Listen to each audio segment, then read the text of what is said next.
Última hora. Estados Unidos ha vuelto a ejecutar un ataque contra un barco vinculado a una organización narcoterrorista, como define el Pentágono.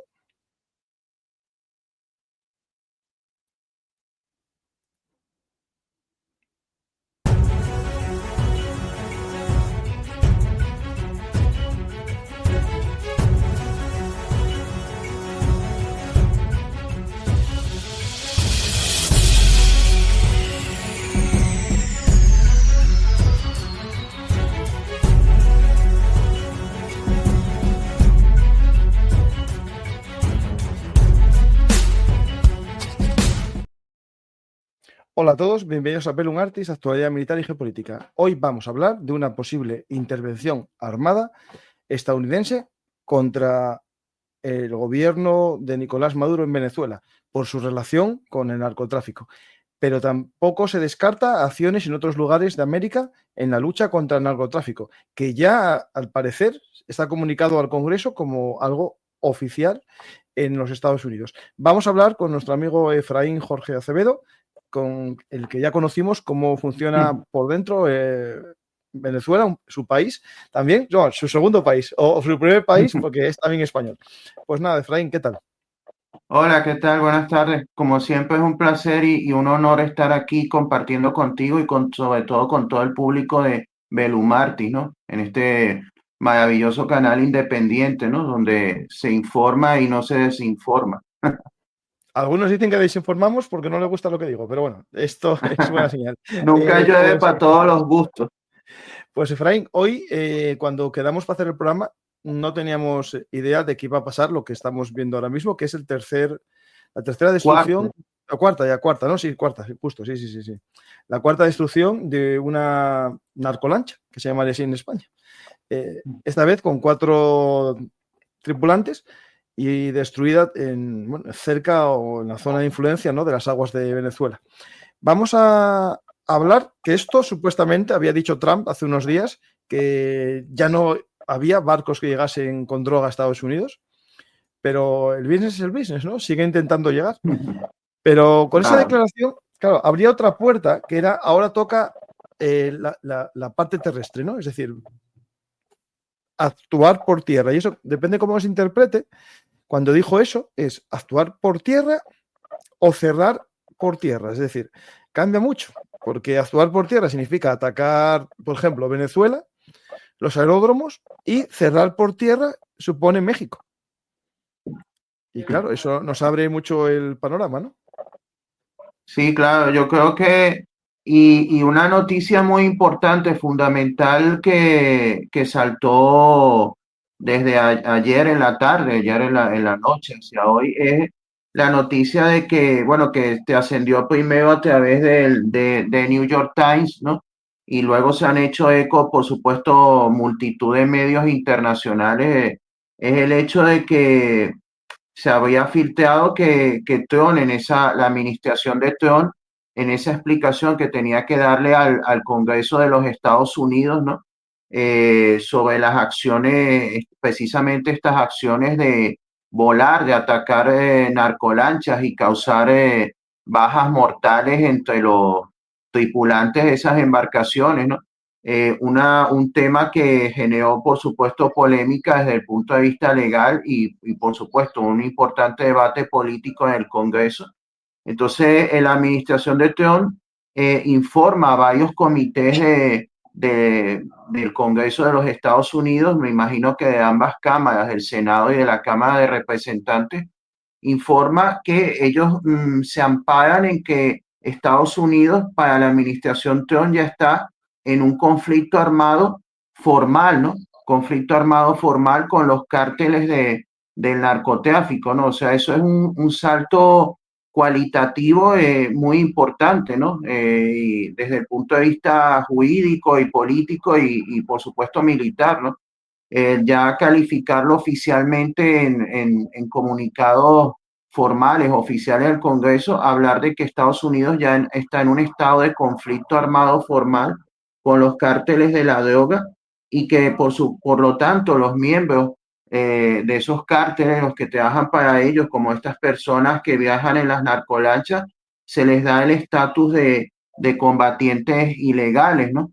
Entonces, claro, aquí se está buscando un paraguas, un amparo legal jurídico, porque lo que como menciona el artículo original, ¿no? El de New York Times, al citar las fuentes en el Congreso y en la administración, esto nos retrotrae a los tiempos de la guerra contra el terrorismo en la administración de George W. Bush, ¿no?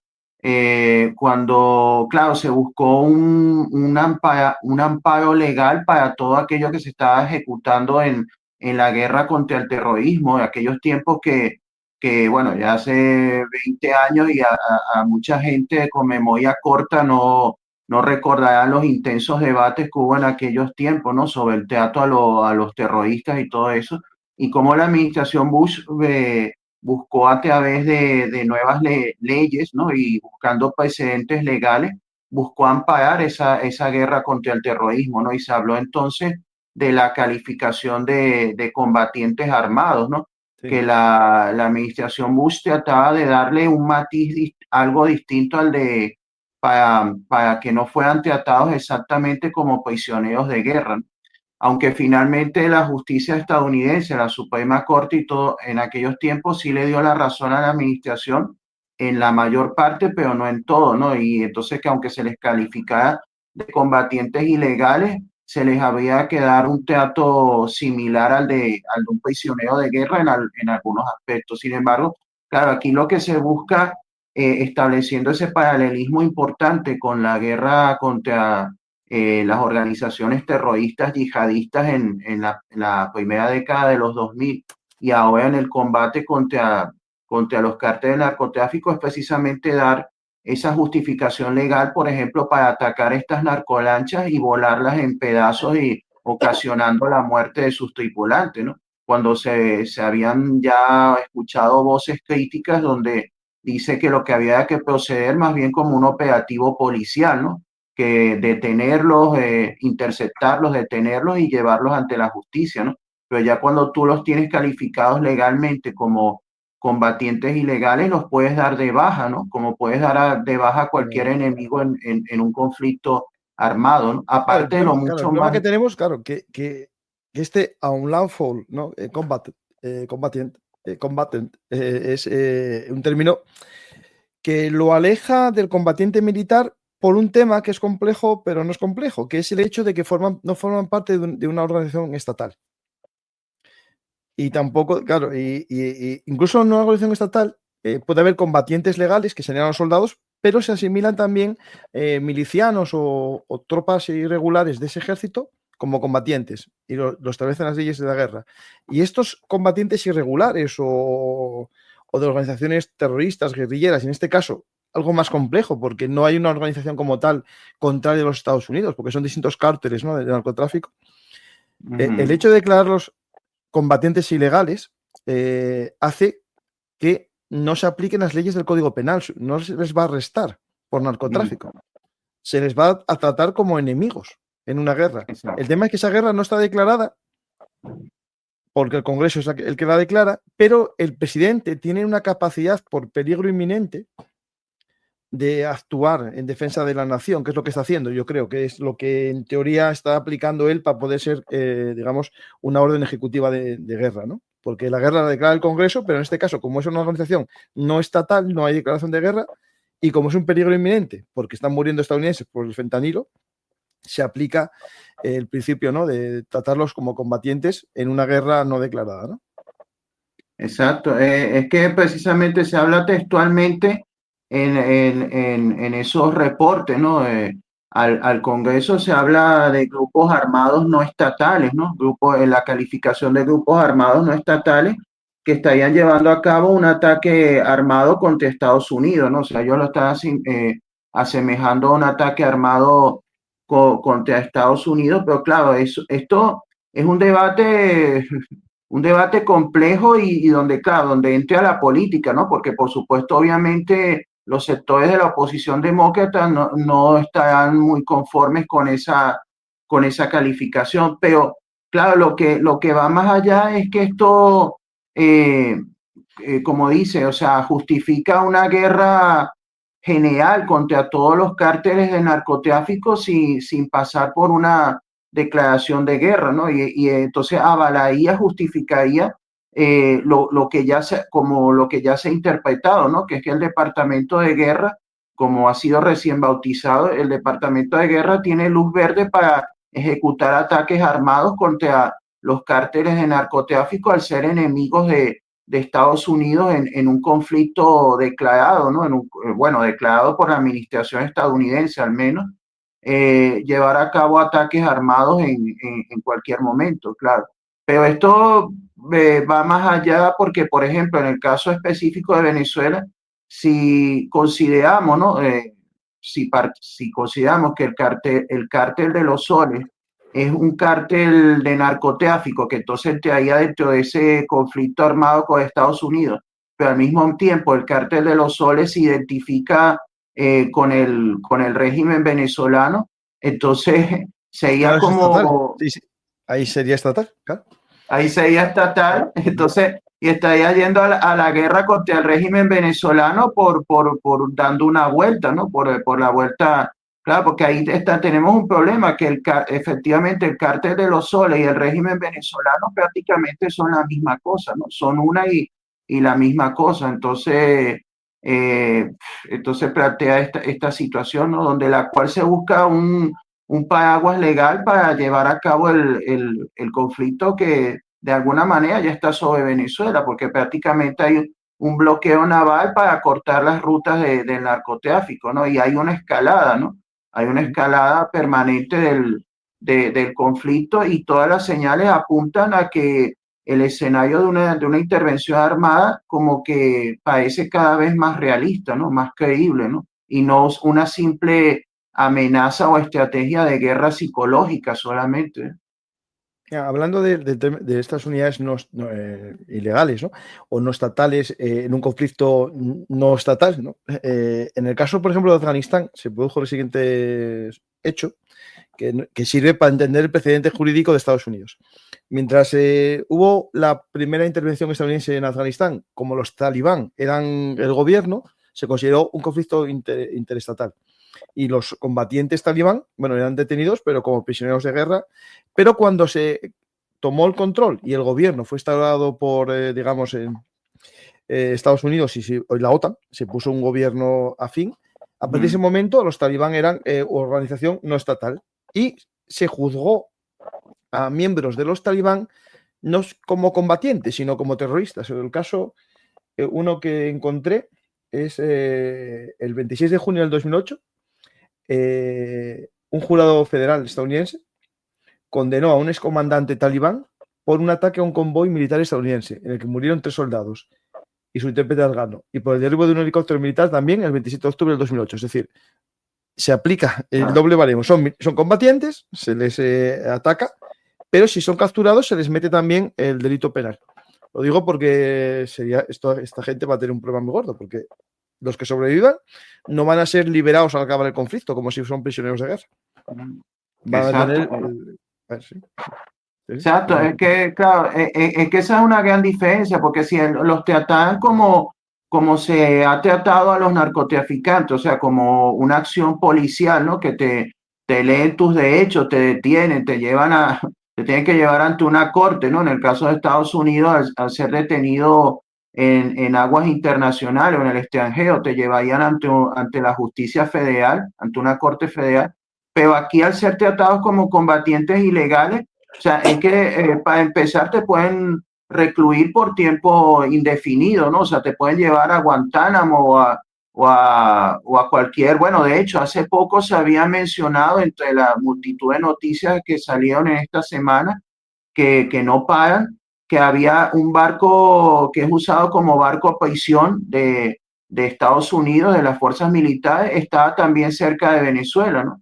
Entonces, no sería nada extraño, efectivamente, que tuvieran uno de estos especies de cárceles secretas, entre comillas, que operan, en este caso, como un barco prisión, ¿no?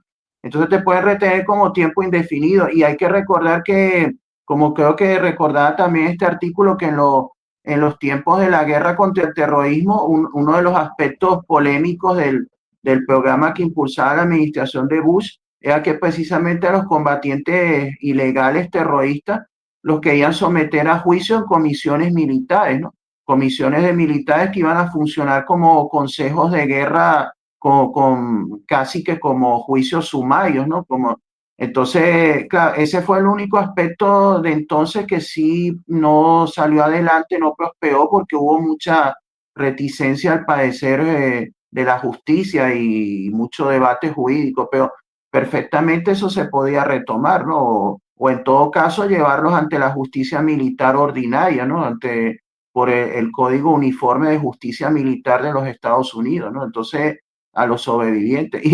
Pero yo creo que la máxima preocupación de ellos ahorita, del cártel de los soles y de sus asociados, de los grupos asociados como el Tren de Aragua, es que no tanto que termine ante un consejo de guerra, sino que simplemente los vuelen en pedazos, ¿no? O sea, que ahorita el miedo que tienen es que los vuelen con un misil como ha ocurrido hasta ahora, ¿no?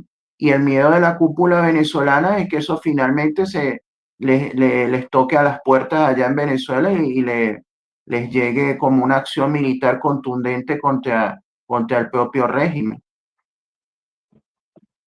Hablando de esto, bueno, tenemos esto de comunicación al Congreso, tenemos lo que estamos viendo ahora y teníamos esto que era lo que íbamos a tratar, ¿no? Esta noticia de Washington y Sam Minor. Despliegues militares estadounidenses cerca de Venezuela presagian operaciones de incautación.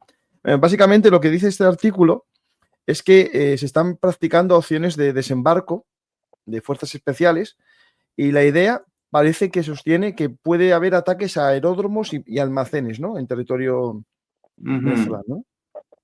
Sí, o sea que la acumulación de fuerzas, ¿no? Y la calidad de esas fuerzas que ya están operando sobre Venezuela, de acuerdo a este reporte, a este artículo, que ya serían suficientes y para llevar a cabo operaciones de toma de control de aeródromos en Venezuela y asegurarlos, ¿no? O sea que ya ya estaría en disposición en el momento que Trump lo estime oportuno o conveniente de llevar a cabo ese tipo de operaciones, como dices, con fuerzas élite asaltando y operando sobre ya territorio venezolano, ¿no? Sería un salto ya enorme, ya un conflicto mayor que sería atacar en el propio suelo venezolano para tomar aeródromos y asegurarlo, ¿no? De acuerdo a los reportes, a las hipótesis de este artículo, ¿no? Que, bueno, que sería algo perfectamente posible en vista efectivamente de la acumulación de fuerzas que hay sobre la fachada de Venezuela y fuerzas sobre todo especializadas, fuerzas élite operativas, ¿no? Que estarían en esas condiciones, ¿no? Entonces, de llevar a cabo esos ataques, ¿no? Y a eso le sumamos también lo de esto, la denuncia que se hizo del avistamiento de 5 aviones a 75 kilómetros de la costa venezolana, 5 casas F-35 a 75 kilómetros del aeropuerto de Maiquetía, que es el principal aeropuerto internacional de Venezuela, que está situado sobre la costa y que está, a su vez, este aeropuerto está a 27 kilómetros por autopista de Caracas, ¿no? De la capital. Entonces, si pensamos, sumamos una cosa con la otra, el tema de los aeródromos, de los aeropuertos, entonces es que el tema es que Caracas está, era lo que yo decía en el otro programa, que Caracas, la capital, está en una situación bastante vulnerable frente a los ataques, ¿no? Porque tiene ahí la costa del litoral central, donde está ubicado el aeropuerto de Maiquetía y el puerto de La Guaira, pero este sitio está separado de Caracas por una cordillera montañosa de poco más de 2.700 metros, pero está perfectamente comunicado a través de autopista, ¿no? Aparte de que en la propia Caracas hay otro aeropuerto bastante más pequeño, que es el de La Carlota, ¿no? Que siempre han especulado que ese aeropuerto de La Carlota es el que podían utilizar en caso de emergencia para evacuar los del régimen, ¿no? pero visto lo visto, también podría servir si se desembarca, se toma por asalto el aeródromo de la Carlota dentro de Caracas, puede servir para una operación casi dentro del mismo corazón de la capital. Mira, Puerto Rico, 3 de octubre. 1, 2, 3, 4 y 5. Sí, es que incluso se dice que los aviones fueron fueron avistados por un vuelo comercial de la aerolínea colombiana Avianca que pasaba por ahí en ese momento, me imagino que en ruta saliendo o viniendo a Maiquetía, y entonces también ellos lo notificaron a la torre de control de Maiquetía que los habían avistado. Bueno, no os preocupéis que los grandes expertos, enemigos de mi canal, de mí y de mi persona, un tal Isidoro y un tal Desconocimiento Militar hicieron ayer un programa diciendo que el F-35 era el peor avión del mundo y por lo tanto no os preocupéis que no va a pasar nada porque no van a poder sobrevolar territorio de Maduro. O sea, que no hay problema. Pero tranquilos que no va a pasar nada. Hablando de esto, tenemos el posible ataque, digamos, a aeródromos, el posible envío de fuerzas especiales, ¿no? Para posicionar y tomar ese aeródromo, no solamente destruirlo, sino, bueno, tomarlo, que es distinto, porque tú puedes hacer un raid, Claro.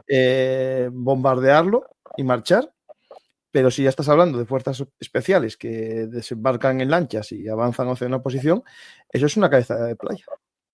Y cuando tienes una unidad anfibia formada por un porta hidroaviones, el Iwo Jima, y porta helicópteros, el Iwo Jima, y 2 buques de asalto anfibio, el San Antonio y el Fort Lauderdale, pues esto empieza a tomar, bueno, otro cariz distinto, ¿no?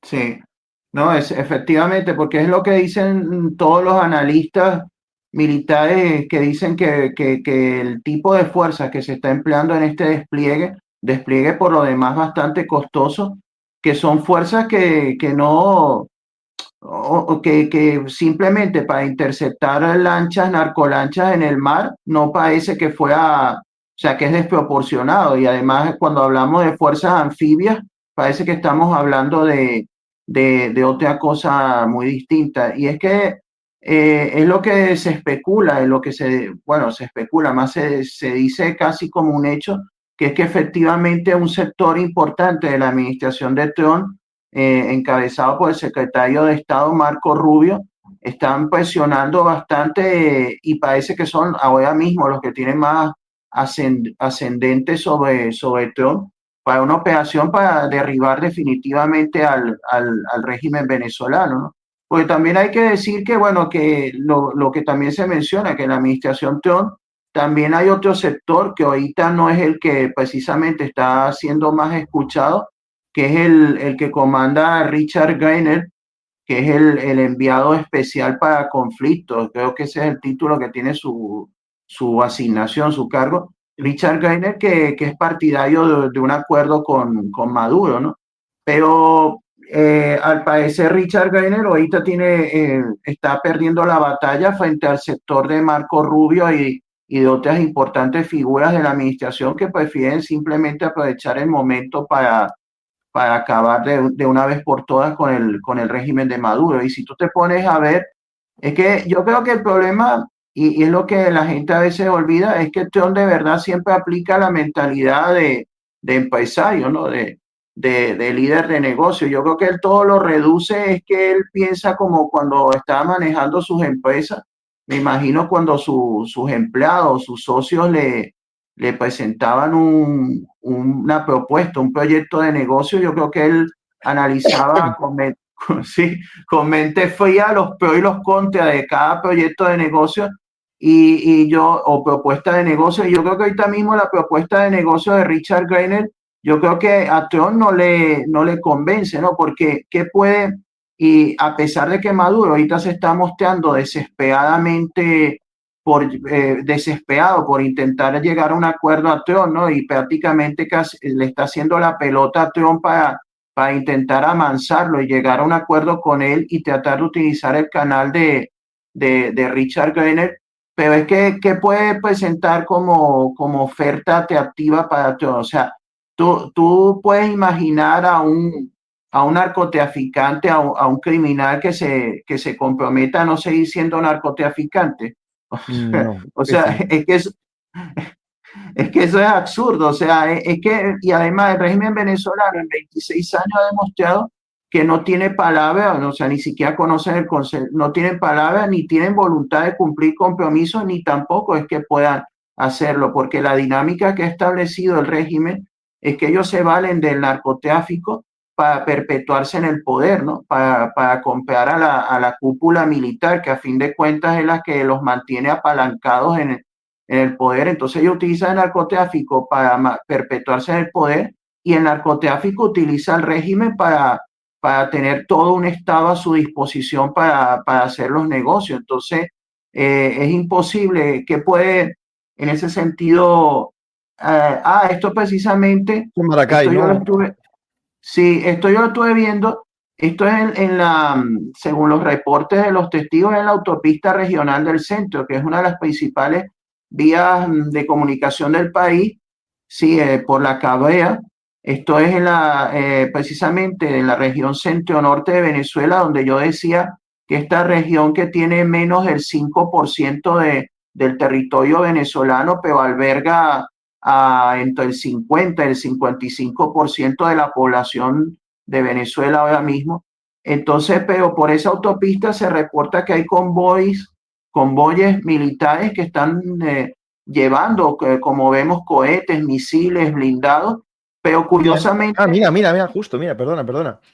sí, Está aquí Francisco ministro de de Defensa Padrino López, Benito López hablando y justo está la batería de misiles detrás, fíjate. exacto. Sí, pero lo curioso es que según los reportes que yo he visto en redes sociales de los testigos, eso, contrario a lo que uno puede imaginar, esos convoyes no están llevando el material hacia Caracas, ¿no? Sino al contrario, lo están llevando Sacándolos, sí, sí, sí. hacia el sur, bajando hacia el sur, hacia la región de San Juan de los Morros, ¿no? De la ciudad de San Juan de los Morros. Entonces, lo cual, no sé, da que pensar que yo no sé si es que ellos, ante la hipótesis de un posible inminente conflicto, ellos ya están dando por perdida a Caracas porque precisamente saben que no la podían defender y entonces están pensando en replegarse hacia la región de los llanos, ¿no? Que es hacia el Mm. centro, hacia abajo, hacia el centro de Venezuela, porque pensar que si, por ejemplo, si hacemos la comparación para que entienda el público español, ¿no? El norte de España, si lo estimamos así como Asturias, Galicia, Cantabria, después pensamos que el centro serían las Castillas, Madrid, Extremadura, y el sur Andalucía y Murcia y todo esto. Si hacemos la comparación, Caracas y la mayoría, casi todas las principales ciudades de Venezuela están en el extremo norte, lo que en España vendría siendo como Galicia, Asturias, ¿no?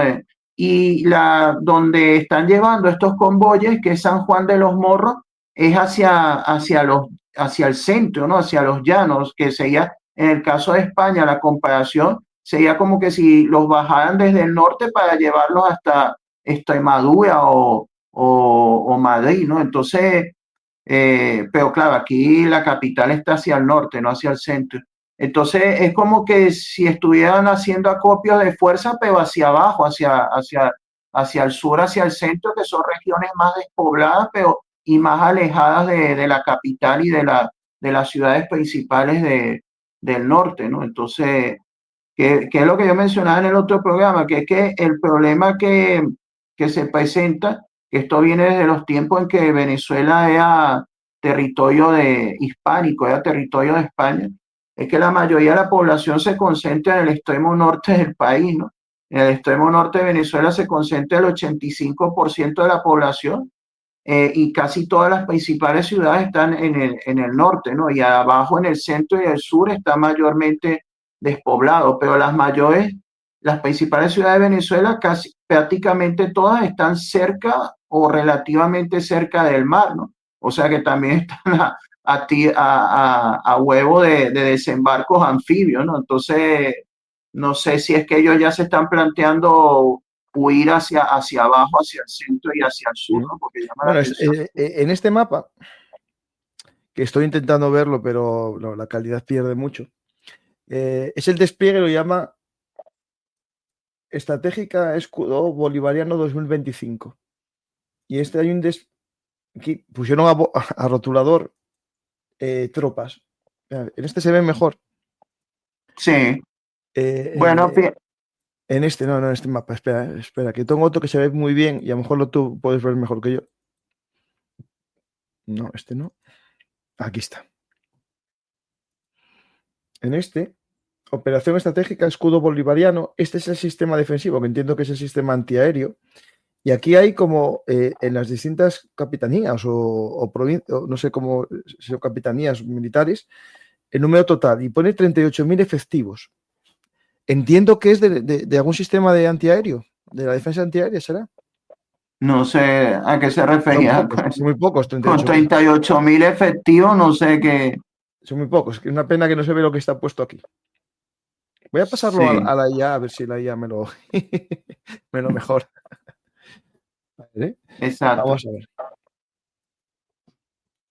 Sí, pero es que yo pienso, bueno, es mi opinión, ¿no? Yo pienso que en las hipótesis planteadas es que yo creo que, y a lo mejor eso es lo que se está considerando en las discusiones de la administración Trump y lo que propugna el sector que dice que sí es posible ocasionar una caída del régimen, es que yo creo que no es necesario una invasión masiva, una invasión a gran escala de Venezuela para derrumbar al régimen, ¿no? Porque yo creo que la situación de la Fuerza Armada Nacional Bolivariana, o sea, de la Fuerza Armada de Venezuela, ahorita mismo yo creo que la situación es miles de veces peor que la que tenía precisamente el ejército nacional de Afganistán, ¿no? Del gobierno preoccidental en los últimos meses o las últimas semanas antes de la caída de Kabul, ¿no?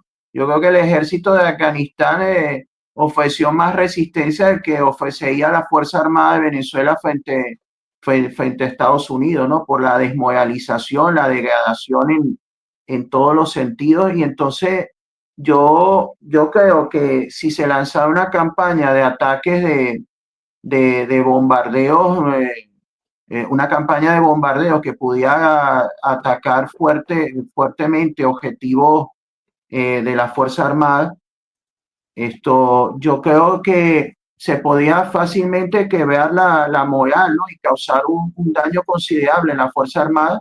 Y yo creo que no sería de descartar que incluso eso llevara a una parte de los generales o de la cúpula a cambiar de chaqueta para sobrevivir, ¿no? O sea que yo creo que no haya falta ni siquiera una invasión masiva o a gran escala, sino con una campaña de bombardeos y si acaso con operaciones anfibias limitadas, ¿no? Pues, con fuerzas o unidades élite, fuerzas especiales, yo creo que sería suficiente para provocar tal desbandada en la Fuerza Armada que yo creo que no descarto que para sobrevivir una parte de los mismos militares terminen cambiando de chaqueta o exigiendo al gobierno que se vaya, ¿no? O sea, tratando de pactar con Estados Unidos, ¿no? Entonces, recordar por lo menos lo que, guardando las distancias con muchos matices, lo que pasó en los conflictos de los Balcanes, ¿no? Que Estados Unidos y sus aliados no necesitaban poner grandes contingentes de tropas de tierra en el terreno, sino mayormente campañas de bombardeo. Entonces yo creo que por eso hablar de que Estados Unidos se metería en un Vietnam a mí me parece absurdo porque es que ni siquiera necesitaría una invasión masiva, en mi opinión. Mira, hablando de esa operación, del mapa, Escudo Bolivariano 2025, son tan cutres que es un Son cartel de enero. En de- enero hubo esa operación que se llama Escudo Bolivariano 2025. Y fue en enero, ya lo vi yo. Y fueron unas maniobras, eso, en defensa un poco digamos, unas maniobras típicas. Lo que pasa que cogieron el cartel y por eso está puesto a boli encima. Y encima bolígrafo, ¿no? O sea, todo muy moderno, muy propio de la inteligencia artificial y de todo esto, ¿no? Que bien, aquí lo viste, ¿no? Como estaba puesto el rotulador, los efectivos, ¿no? Claro, exacto. Pero No, digamos, en lo que es el cartel está rehusado. Es de unas maniobras de enero. exacto. No, y además que es que ellos tienen muchos problemas por todas partes, porque también tienen un problema que es que el régimen depende mucho de una cúpula muy reducida, ¿no? Y esa cúpula muy reducida no tiene, por ellos mismos, ¿no? Por lo que ellos han fomentado a lo largo de los años, es que ellos no tienen reemplazo. Entonces la cúpula es prácticamente Maduro, Diosdado, los hermanos Rodríguez, Cilia. Cilia Flores, Padrino López y el general del Comando Operacional Tancella, creo que, o sea, yo creo que son 6, 7 personas como mucho, ¿no? Entonces, si tú das de baja o capturas a esas 6 o 7 personas, ya provocas el colapso del régimen porque no tienen reemplazo, o sea, no tiene, pues ellos no han preparado ni siquiera un reemplazo por ese temor de las traiciones y que los opacarlos y eso, y han sido muy codiciosos del poder, entonces ellos han reducido toda esa mínima cúpula. Entonces, si cae esa cúpula, queda descabezado el régimen, ¿no? No tiene sino figuras de segunda o de tercera línea que no tiene proyección ni ascendente, ¿no? O sea, por eso es que yo veo que ellos están tan asustados, porque ellos saben que no, por donde quieran, tienen todas las de perder, ¿no? O sea, una situación bastante complicada la que ellos tienen por delante, ¿no? Y frente a eso, ellos lo único que hacen es ejercicios de payasería, ¿no? Porque ya no hablemos lo de la Las milicia, que eso, milicias, no, eso mejor no, mejor no. eso es lo peor de lo peor, ¿no? Pero es que incluso los ejercicios esos que hicieron en la Orchila, que no tenían ningún sentido, ¿no? Porque la Orchila es una pequeña isla que ahí lo que está es la residencia de descanso de los presidentes de Venezuela, ¿no? Curiosa elección para hacer unos ejercicios no sé realmente. Pero esto, aparte de todo, es que a ellos todo se les pone más complicado porque la guerra contra los cárteles a Trump le da muchos réditos políticos internos, ¿no? Porque recordar la situación que hay en Estados Unidos en los últimos años, el aumento bastante significativo, bastante terrible en algunos casos, en algunas ciudades, de la inseguridad, de la delincuencia, de los problemas. Entonces, ahorita mismo la gente, la opinión pública de Estados Unidos está proclive a esa mano dura precisamente contra Claro, el claro, narcotráfico, ¿no? a Efraín, a esto le viene muy bien a su discurso. En primer lugar, lo dijo el otro día en Cuántico, lo del enemigo interno, ¿no? Que lo tiene, pero le sirve el caos de la droga para mandar a la Guardia Nacional a las ciudades demócratas, que son las que están caóticas, bueno, según él. Claro, Washington está ahí porque está él al mando también. Después, también le viene muy bien para acabar, ¿no? Con los que meten la droga, ¿no? Pero claro, es complejo cuando hablas de la droga y hablamos del fentanilo, que es donde que más muertes causa, y Venezuela no tiene nada que ver con el fentanilo y con las 100.000 muertes que genera el fentanilo en Estados Unidos, que es un decir de gente, ¿eh? Es decir, pongamos que no sean 100.000, que sean 80.000. Y yo entiendo que tengan que acabar con ese tráfico, claro, pero el fentanilo es México. Y cuando dijo lo de terrestre, a mí me viene a la idea ese, es decir, lo que entra por tierra, porque dijo, ya no entra nada por mar, ahora hay que acabar con el tráfico terrestre, algo así quiero decir. Claro, y ahí entra México en juego. claro. Hoy mismo hay, por ejemplo, un vídeo de los narcos luchando con drones contra el ejército ucraniano, el ejército mexicano. Es decir, la situación de México es muy compleja. Es verdad que no hay un régimen vinculado con la droga como el caso venezolano, que está el cártel de los soles es el gobierno venezolano. El gobierno mexicano puede tener conexión o no tiene conexión con un grupo de narcos, pero claro, Estados Unidos va a hacer algo para entrar. Y ahí será otro escenario que tendremos que ver y analizar en un futuro, porque yo creo que va a venir intervenciones estadounidenses en México, con o sin permiso. Claro, porque, bueno, es que los cárteles mexicanos es lo que hemos podido ver desde hace bastantes años, ¿no? Como esos vídeos que circulaban en redes sociales que tú en tu medio, en tu canal, tú analizaste varios de ellos, si recuerdo bien, ¿no? Donde se mostraba las fuerzas paramilitares de los cárteles mexicanos, que eran verdaderos ejércitos, ¿no? Con vehículos blindados y Sí, sí. armamento de guerra, ¿no? Entonces, los cárteles mexicanos, yo creo que incluso se ha llegado a estimar que en un momento dado han llegado a tener 100.000 hombres armados, ¿no? Entonces, que tienen una fuerza colosal. Claro, lo que pasa es que México es un país tan extenso, ¿no? Y tiene una realidad muy de mucho contraste, ¿no? Porque hay estados mexicanos para ser México, son estados que son mucho más estables, ¿no?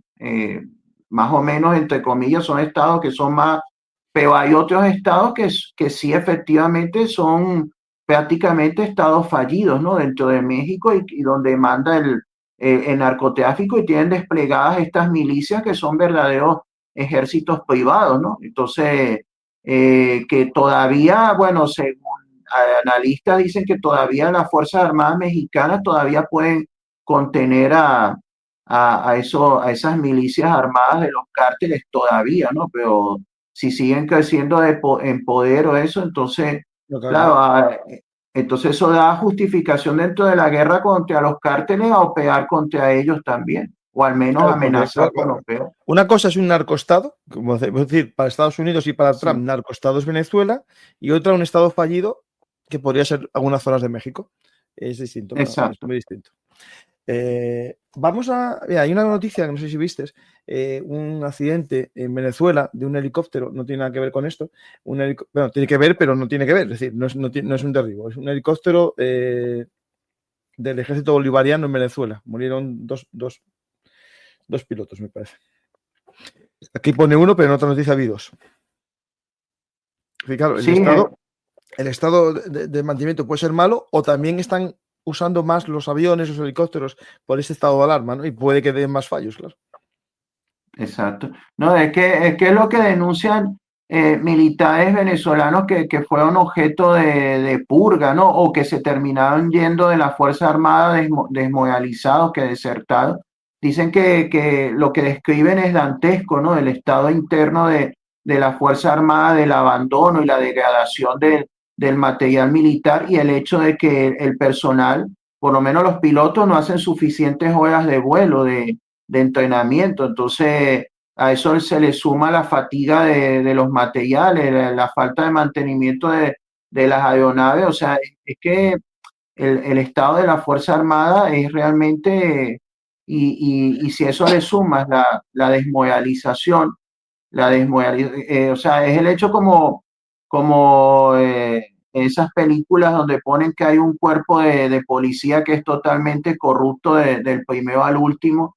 Entonces, aunque entre un policía honesto, se siente inmediatamente desmoralizado. La Fuerza Armada de Venezuela actualmente es un cuerpo totalmente corrompido y desmoralizado, donde yo creo que los que entran ahora a oficiales es con la intención de enchufarse, y si no se puede enchufar, entonces están entre la desidia y de la desmoralización, ¿no? Y entonces es una Fuerza Armada totalmente descompuesta que no puede enfrentarse efectivamente a las Fuerzas Armadas de Estados Unidos. Es que todo el mundo, comenzando por el mismo régimen, saben que ellos no son oponentes para los estadounidenses si los estadounidenses se lo proponen, ¿no? Que en pocas horas pueden quebrar la columna vertebral de la Fuerza Armada y en pocos días derrotarlos por completo, ¿no?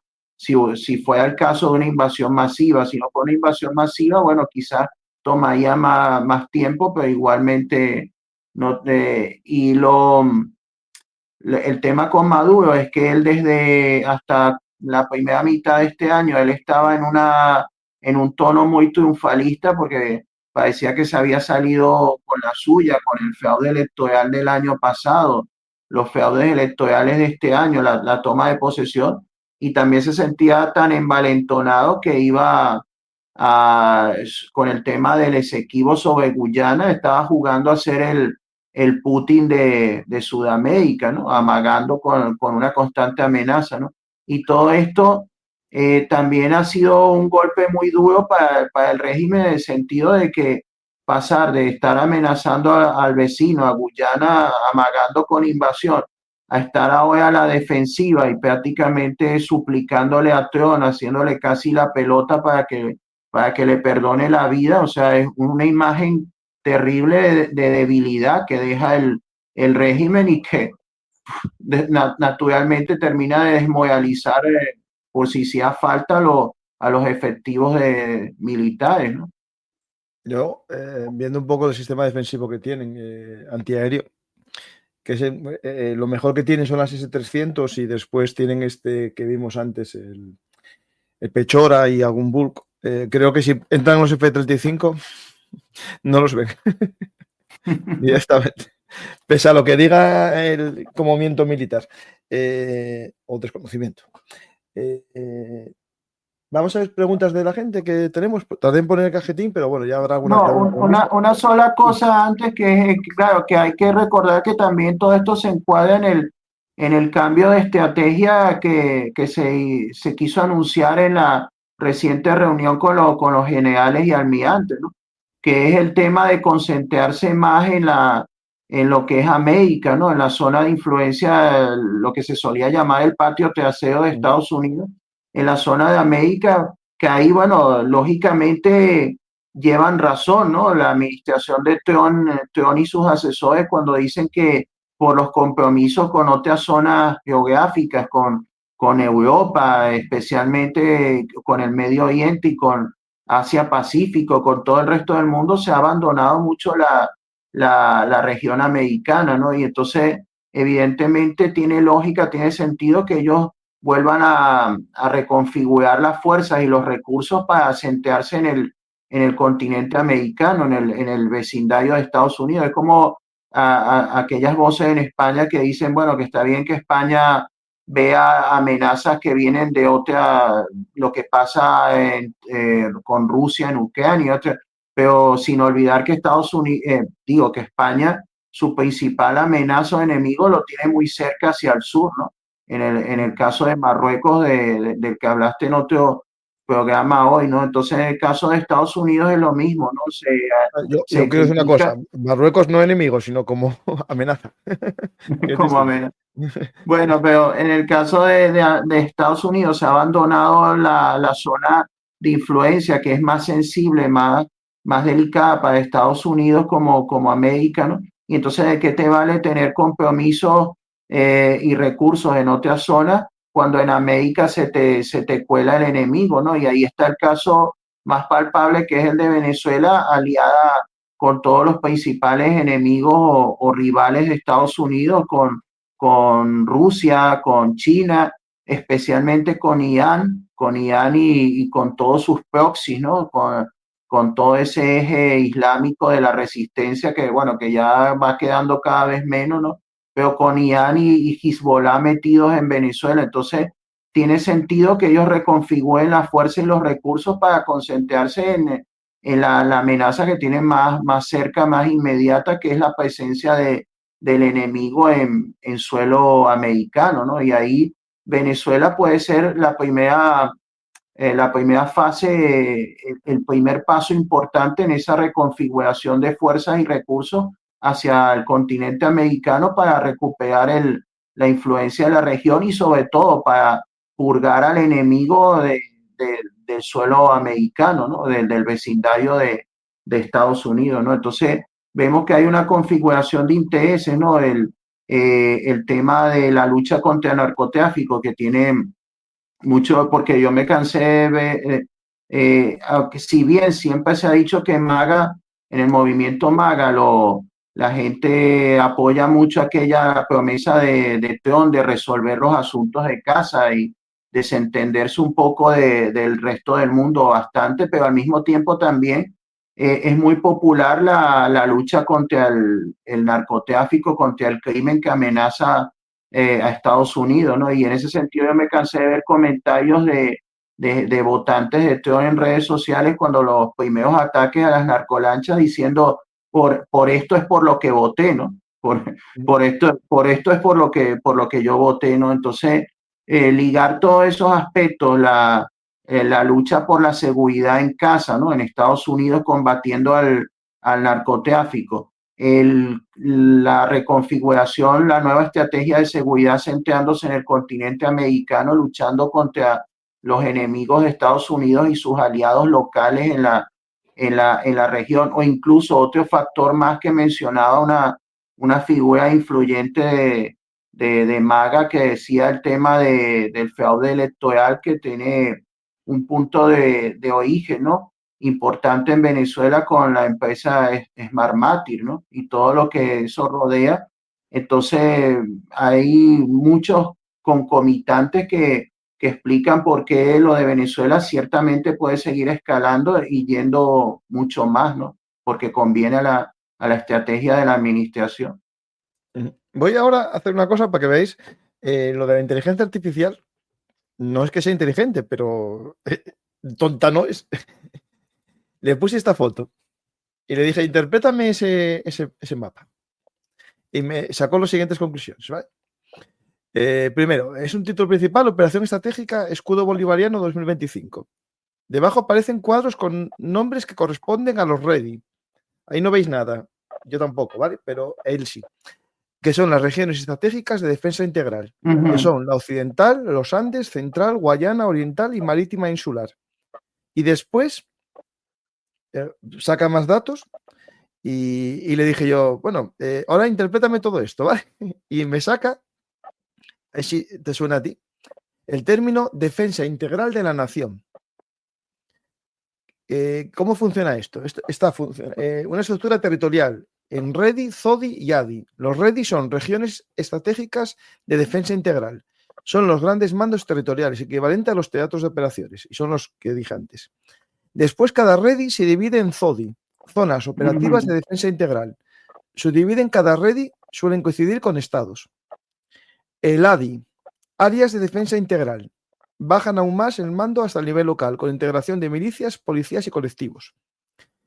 Esto significa que el país entero está militarizado territorialmente, como un tablero de defensa. Y aquí empieza a hablar un poco lo que hablamos en el programa anterior, que invito a la gente a ver, de lo del ejército, la armada, la aviación, la milicia.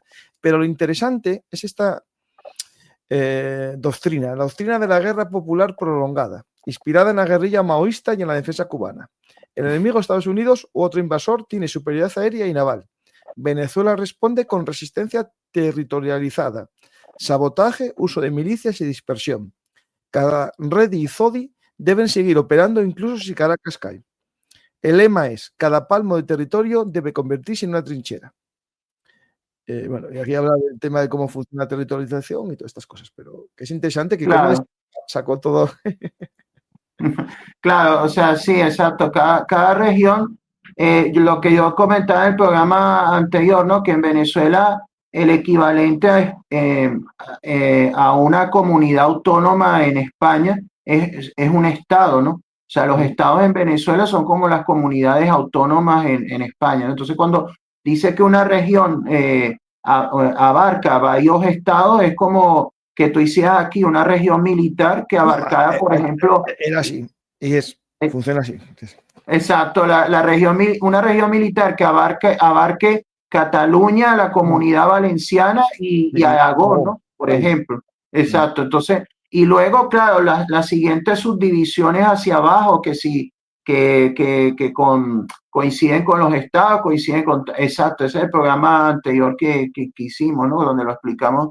Entonces, claro, pero ahora, ese tema, por supuesto, que ellos siempre han dicho que, claro, que como ellos saben que en guerra convencional ellos no pueden competir con Estados Unidos, se supone que desde los tiempos de Hugo Chávez, que como en todo fue el artífice, él decía que, bueno, que había que entonces prepararse para, en caso de una invasión, para una guerra de guerrillas, ¿no? Una guerra asimétrica de resistencia, como dice ahí, inspirado en la guerrilla maoísta, en la guerrilla cubana, pero eso, al final, eso se traduce en nada, ¿no? Se traduce en puras intenciones y pura chapucería, porque a la hora de la verdad, Es el problema de que, para empezar, ahorita el régimen tiene una impopularidad terrible y absoluta en Venezuela, ¿no? Que es lo que decíamos de que en cifras reales, Maduro, en esa elección que se robó, posiblemente apenas sacó el 10% de los votos, ¿no? En las cifras reales, no en las cifras oficiales que se forjaron, ¿no? La impopularidad del régimen es enorme, ¿no?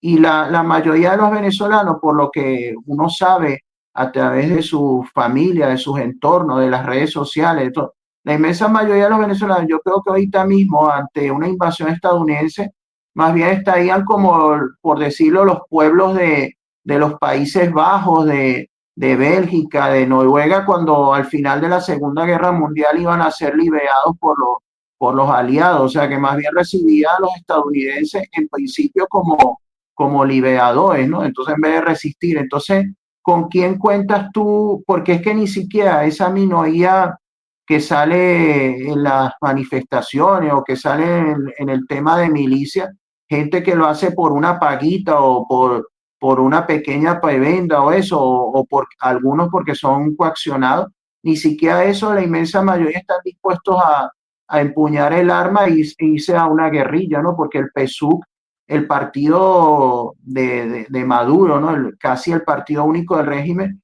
es un cascarón vacío, ¿no? Es un partido donde solamente la gente está por clientelismo, ¿no?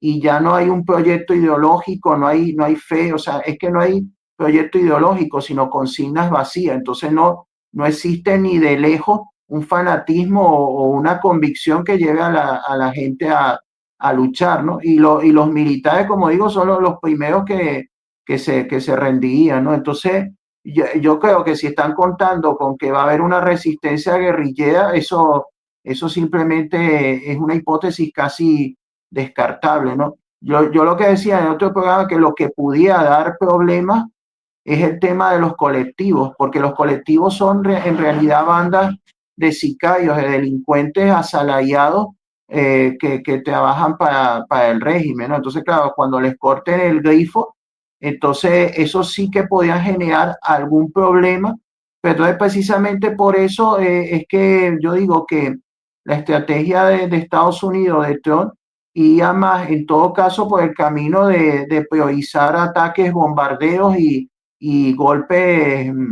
de mano, ¿no? De fuerzas élite y eso, buscando que haya un quiebre, una fractura en la Fuerza Armada, para luego contar con los mismos militares venezolanos para mantener el orden, ¿no? Con lo que quede de ellos, porque no sería como en el caso de Irak, que lo que se hizo fue invadir, ocupar y equivocadamente tratar de copiar el modelo de ocupación de Alemania después de la Segunda Guerra, disolviendo las Fuerzas Armadas y todo eso. Entonces, cuando toda la responsabilidad de seguridad recaen en tus tropas, ¿no? Cuando lo ideal sería contar con los locales, ¿no?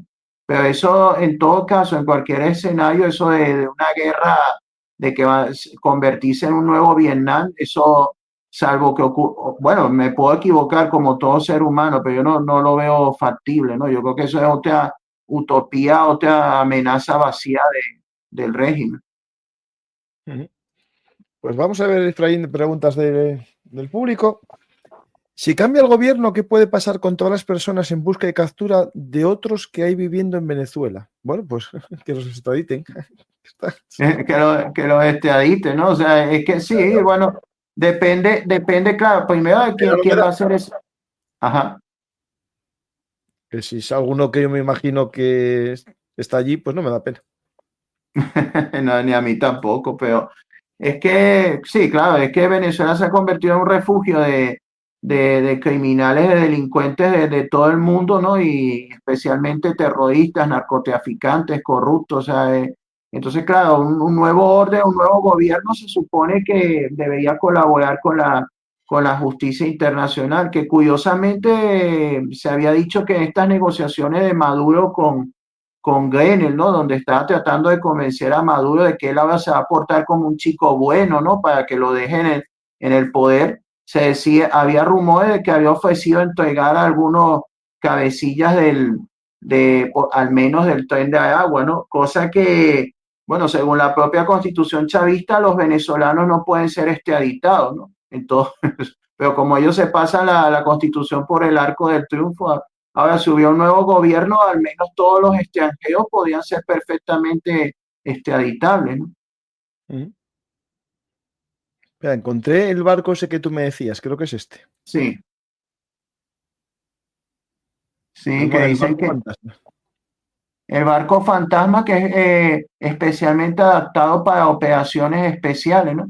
Y ese es otro elemento, ¿no? Que a veces el barco ha sido reposicionado y ha padecido frente a Venezuela, ¿no? Entonces, igual, bueno, igual a lo mejor después de tanta bulla, tanto escándalo, a lo mejor al final Trump decide no hacer nada, ¿no? Pero es llamativo al menos que de momento concentren tantos recursos y recursos especiales, ¿no? Sofisticados frente a Venezuela para al final no utilizarlo, ¿no? O sea, es como poner toda la carne en el asador para al final no encender el asador. Parece un poco raro.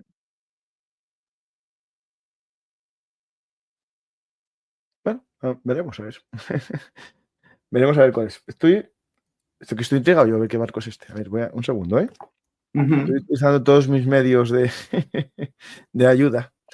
Mientras Sí. veo más preguntas, un segundo, ¿eh? Yo estuve viendo que como que es un barco que no, originalmente era de una línea naviera, ¿no?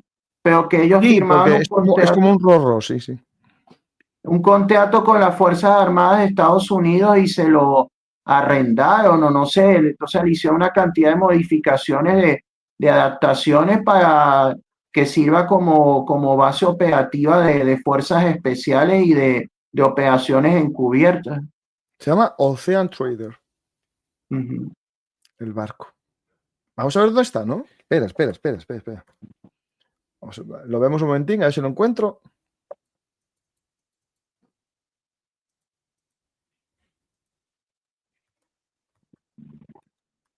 Claro, que es eso, o sea, tú ubicas frente a la costa todo ese despliegue de navíos para desembarco Para anfibio, nada, ¿no? ¿no? Para nada, o sea, fuerzas especiales, fuerzas de desembarco, ahora un barco fantasma de operaciones especiales encubiertas, un barco prisión, o sea, F-35 en Puerto Rico, ¿no? Reubicándolos.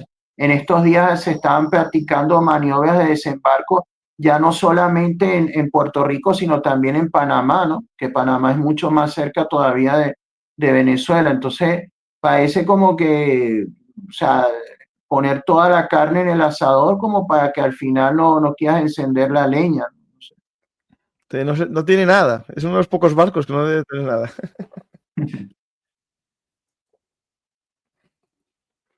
Sí, o sea, ¿Por qué nunca mencionan a los que compran a los cárteles de Latam que son de Estados Unidos para distribuir en Estados Unidos? ¿No? Pues sí, tenían que ir a por. Lo lógico es que dentro de Estados Unidos hubiese una persecución. Si ahora es narcoterrorismo, el que lo mete dentro, el que lo distribuye dentro también. Claro. Pero bueno, Pero es que, seguro que lo piensan, lo tienen pensado, cuando dijeron que iban a hacerlo. Pero es que hay una cosa muy lógica, bueno, que cualquier persona con un mínimo de sentido común y de inteligencia y que no esté contaminado, ¿no? Por el fanatismo ideológico debería saberlo, ¿no? Es algo obvio, ¿no? Que cuando tú aplicas mano dura, la delincuencia baja.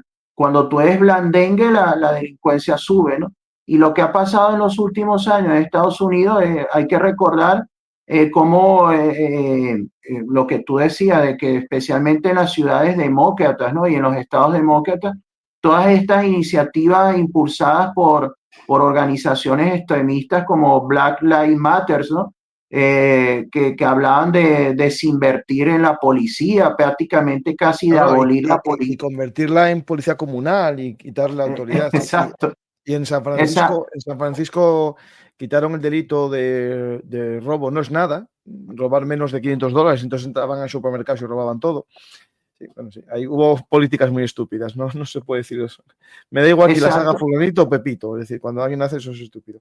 Exacto, entonces claro, ha habido un aumento muy grande de la delincuencia, de la inseguridad en Estados Unidos, sobre todo en estos feudos demócratas por ese tipo de política, de que hablan casi de abolir la policía, despenalizar, como tú dices, robo. Y entonces esas imágenes vergonzosas en redes sociales que entraban a una tienda y cogían lo que les daba la gana, porque como no es delito, ha sido despenalizado si da menos de $500. Entonces, claro, y la terrible crisis del fentanilo en las calles, ¿no? Con la gente convertida en zombie. Entonces, claro, hay que, es como una lucha por el alma de Estados Unidos también, entre el concepto efectivo de la ley y el orden contra la utopía woke, ¿no? Y entonces parece que la mano dura es la que...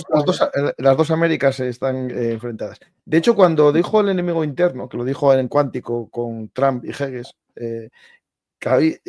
muchos interpretaron que es los demócratas, pero también alguien puede interpretar que es los narcos internos. Claro, eso depende de cómo lo interpretemos. Puede ser que si ahora vamos a por los de fuera, pero también tenemos dentro grupos narcotraficantes, porque es lo que dice muy bien el oyente, se distribuye por dentro también, claro que sí, sin duda ninguna. Pero si tú ves cuando, apartando el debate político y las dudas sobre la legalidad o las discusiones jurídicas, efectivamente cuando tú despliegas tropas de la Guardia Nacional, como hizo en Washington, D.C., en otras ciudades, efectivamente tiene que haber un descenso de la delincuencia, ¿no? Y de la inseguridad, porque cuando tú aplicas la amenaza, la intimidación militar, los delincuentes ya no se sienten tan a sus anchas, ¿no? Lo que pasa es que si lo hace, bueno, y tampoco que algo que en Europa resulte tan ajeno, porque en Francia y en otros países los militares están patrullando también en las Bueno, no, calles. aquí mucha gente se asusta de eso, pero en París yo creo que los vi ya hace ya 12 años dando vueltas con las armas. Y estas vacaciones hace 2 años que estuve allí, un grupo de 7 paracaidistas, todos con su rifle de asalto. O sea, no es propio.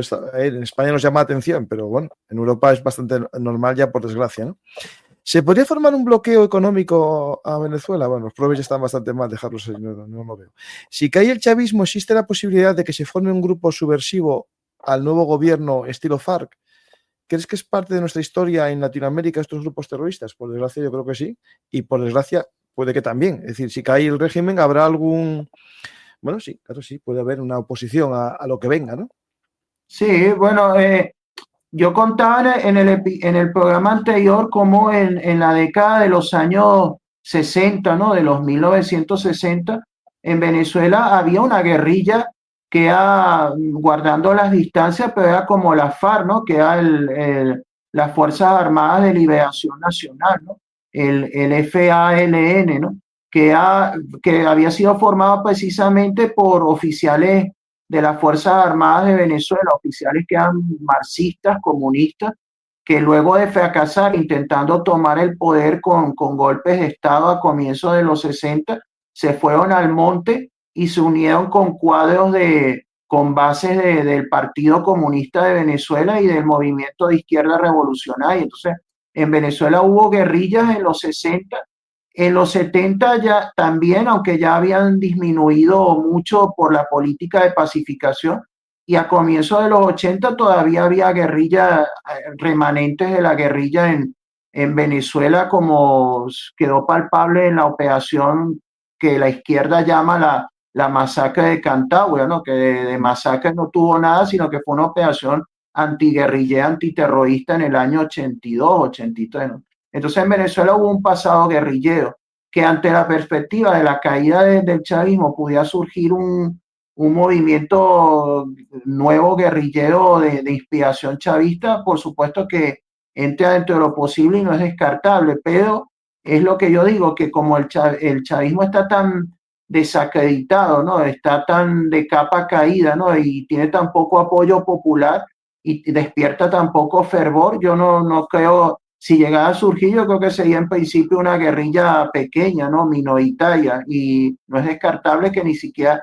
llegue a surgir, porque también hay otra cosa, que hay una parte del chavismo, de lo que se conoce como el chavismo disidente, que están buscando su acomodo en una Venezuela post régimen, ¿no? Que están queriendo incorporarse y jugar a la vía democrática, ¿no? Entonces, que quieren hacer un poco como lo que ha hecho la izquierda pro-chavista en otros países, como en en Bolivia que han terminado teniendo que aceptar a regañadientes el juego democrático, ¿no? Entonces estos andan en una vía entonces no es descartable de que una gran parte de la fuerza política del régimen quiera reconvertirse, reciclarse en partidos que jueguen a la democracia, ¿no? Entonces, claro, todos estos son escenarios especulativos, pero bueno, dentro de lo posible que sí, que haya un movimiento guerrillero, pero no creo que sea,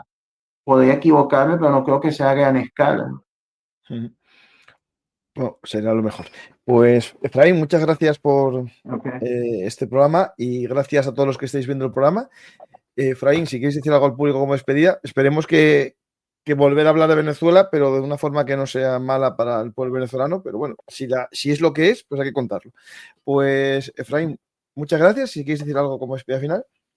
No, bueno, que estaremos al pendiente del desarrollo de los acontecimientos porque vivimos tiempos interesantes, ¿no? Para decirlo, o Convulsos. sea, se acumulan todas las crisis y tú ahorita creo que no te das abasto porque tiene Marruecos, Gaza, Venezuela, Ucrania, o sea, tienes tantas cosas y entonces vemos que nos traen estos tiempos turbulentos en las próximas semanas, porque todavía por lo menos estamos al pendiente de que va a responder Hamas respecto a Gaza, ¿no? Que todavía estamos ahí a la expectativa a ver si por fin se pone punto final al menos a uno de esos conflictos.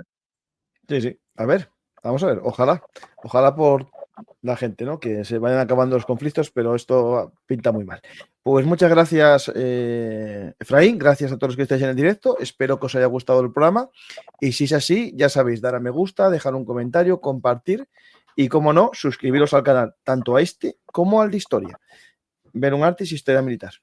Suscribiros si no lo conocéis, porque intentar comprender el presente y el futuro sin conocer la historia es imposible. Gracias a todos y hasta la próxima oportunidad. Por cierto, en este libro que saldrá en breve, trato el tema también de narcotráfico. Muchas gracias y hasta la próxima.